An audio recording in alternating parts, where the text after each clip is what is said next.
Hello, today we are presenting our experiment investigating how changing the mass of falling plates affect the terminal velocity of the plates.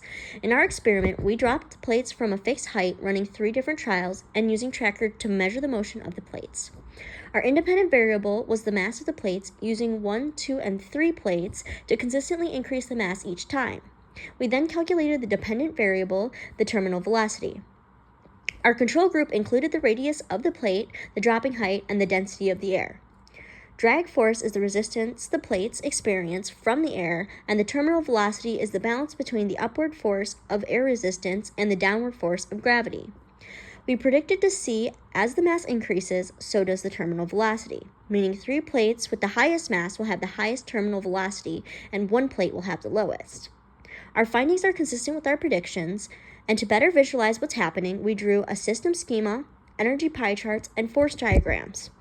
We can see that after the release, the main force acting on the plates is gravity, and as it starts to reach terminal velocity, air resistance starts to act as a force up on the plate. Then once the plate reaches terminal velocity, the upward force of the drag equals the downward force of gravity. Here's the data we got from Tracker. Looking at these graphs of the position and velocity, we can see that the velocity increases and then after some time, it plateaus to a constant velocity. This is called the terminal velocity, meaning the drag force cancels out the acceleration due to gravity. To find the terminal velocity, we looked at the slopes of the linear portion of the position graph. From these values, we can see that the greater the mass, the greater the terminal velocity. From the terminal velocity values, we calculated the drag constants. On the right, you can see an example of this calculation, specifically for the trial with the lowest mass. From these calculations, we see that the greater the mass, the greater the drag constant. Tracker also gives us information about the error in our data. With this, we found the uncertainty in our results. This uncertainty is most likely came from inconsistencies with the camera angle, the plate orientation, and/or the airflow in the room. We did our best to minimize this uncertainty by having the same person record each time so that the angle was controlled, and we dropped the plate as perpendicular as possible to the ground. In the future, we could also go into a more controllable environment where we are able to have closed doors to lower the amount of airflow that can affect the velocity of the plates as it falls. Again, when 1 plate was dropped, it experienced the least amount of drag force, and when 3 plates were dropped, it experienced the most amount of drag force.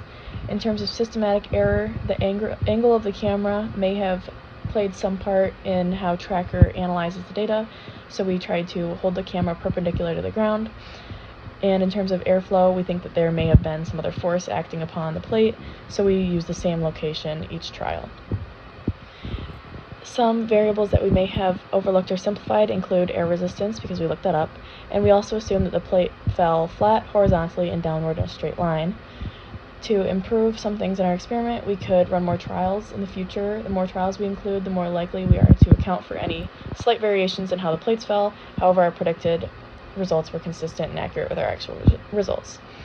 In terms of code, we use the reference frame of x equals 0 for our starting position of our plate and the positive direction being in the downward direction.